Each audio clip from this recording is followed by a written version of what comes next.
जा रही हूँ बिरयानी बेचने। तुम खिचड़ी खा लेना, मैंने बहुत अच्छी बनाई है। बुलबुली, तुम्हें ये बहुत पसंद है ना, इसीलिए मैंने बनाई है। लेकिन हाँ, दरवाज़ा मत खोलना, चाहे घर पर कोई भी आ जाए। बुलबुली अभी बहुत छोटी थी। उसकी मम्मा चिड़िया बचपन से ही उड़ नहीं पाती थी, इसलिए वो चलकर जाती थी और बिरयानी बेचती थी, क्योंकि वो कि बुलबुली का पापा चिड़ा एक हादसे में मर गया था और उसके बाद सारी जिम्मेदारी मम्मा चिड़िया पर आ गई थी। उस जंगल का राजा एक तोता था। तोते का वजीर जो कि कालू कौवा था, कालू कौवा चाहता था कि तोते की जगह पर वो बन जाए राजा और राजा जो है वो बन जाए वजीर, लेकिन ऐसा मुमकिन ही ना था। कालू कौवा हर बार कोई ना कोई साजिश करता था, लेकिन वो नाकाम हो जाती थी। पर फिर भी तोता कालू कौवे पर बहुत यकीन करता था। वो हर बात कालू कौवे से कहता था, अरे वजीर कालू कौवे, तुम्हें पता है ना, इतने दिन से ये फल और ये दाने खा खा के मैं बोर हो गया हूँ। तुम ऐसा करो कि कोई अच्छी सी चीज़ मुझे लाकर दो। क्या इस जंगल में दाने और फल के सिवा कोई और अच्छी चीज़ मिलती है क्या?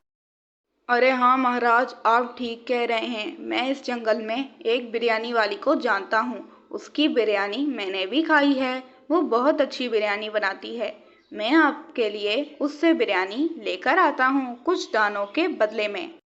फिर कालू कौवा वहाँ से चला जाता है। वजीर कालू कौवा जब बिरयानी बेचने वाली चिड़िया को देखता है तो उसके जहन में एक शैतानी आइडिया आता है और फिर वो ऐसा कहता है, छोटी चिड़िया, राजा का हुक्म है कि तुम्हारी बिरयानी उनके सामने पेश की जाए, इसलिए ये बिरयानी मुझे दे दो। लेकिन इसके बदले मुझे कुछ चावलों के दाने चाहिए। छोटी चिड़िया, राजा जी मुफ्ती हैं मुफ्ती, पैसे नहीं देंगे, सिर्फ बिरयानी लेंगे। और वो वजीर कालू कौवा अपने पंजों से उस चिड़िया को डराकर उससे बिरयानी ले लेता है और वो जालिम कौवा अपने राजा के खाने में जहर मिला देता है। कालू कौवा इस बात से अनजान था कि जिस चिड़िया से उसने बिरयानी छीनी है वही उसे छुपकर देख रही है। तोते महाराज, मैं आ गया, आपके लिए बिरयानी लेकर आ गया। खा भी लें तोते महाराज, अब कितना इंतज़ार करवाएंगे।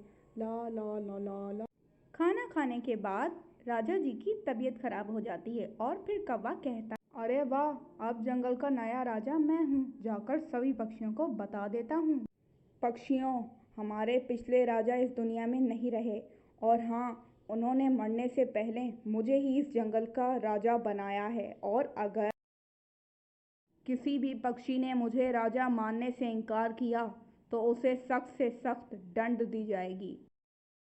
कालू कौवा खुद से ही पक्षियों पर रौब झाड़ रहा था, लेकिन हकीकत में तो तोता राजा अभी तोता राजा अभी जिंदा था, क्योंकि उन्होंने जो बिरयानी खाई थी वो कौवे वाली नहीं थी। वो बिरयानी तो वो जो चिड़िया ने बनाकर दी थी वो तो बिल्कुल ठीक थे। उन्होंने तो एक्टिंग इसीलिए की कि कौवे की हकीकत उनके सामने आ जाए। अरे कालू कौवे, मैंने तो सोचा ही ना था तुम्हारी हकीकत इतनी भयानक होगी। अचानक से तोते महाराज की आवाज़ सुनकर कौवे के तो मुंह का रंग ही उड़ जाता है। हाँ हाँ, जब मैं मरा ही नहीं तो मैंने तुम्हें कहा कैसे, बताओ कालू।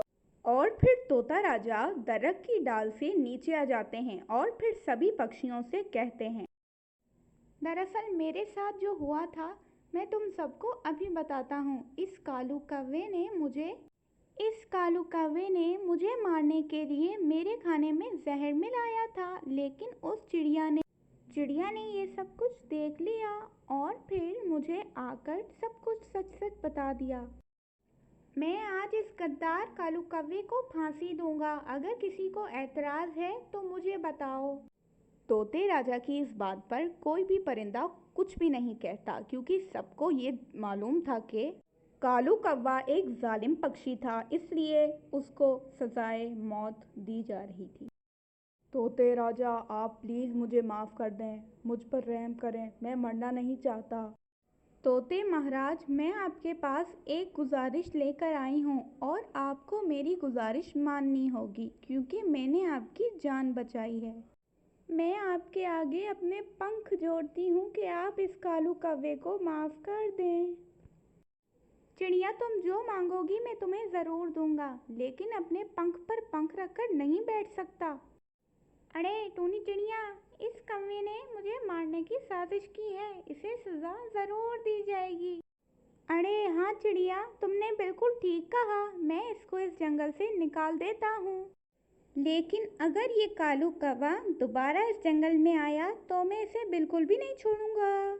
और फिर कालू कौवा अपनी जान बचाकर उस जंगल से हमेशा के लिए चला जाता है। तोते महाराज इनाम के तौर पर उस चिड़िया को बहुत सारा खजाना देते हैं, जिसके बाद चिड़िया अपनी ज़िंदगी सुकून से गुजारती। इस कहानी से हमें सीख मिलती है, अच्छे काम का अच्छा नतीजा और बुरे काम का बुरा नतीजा। दोस्तों, आपको हमारी कहानी कैसी लगी हमें कमेंट करके ज़रूर बताएं और हमारे चैनल को सब्सक्राइब करना मत भूलिएगा। और जो लोग शॉर्ट आउट लेना चाहते हैं वो नीचे अपने चैनल का लिंक कमेंट कर दें। शुक्रिया।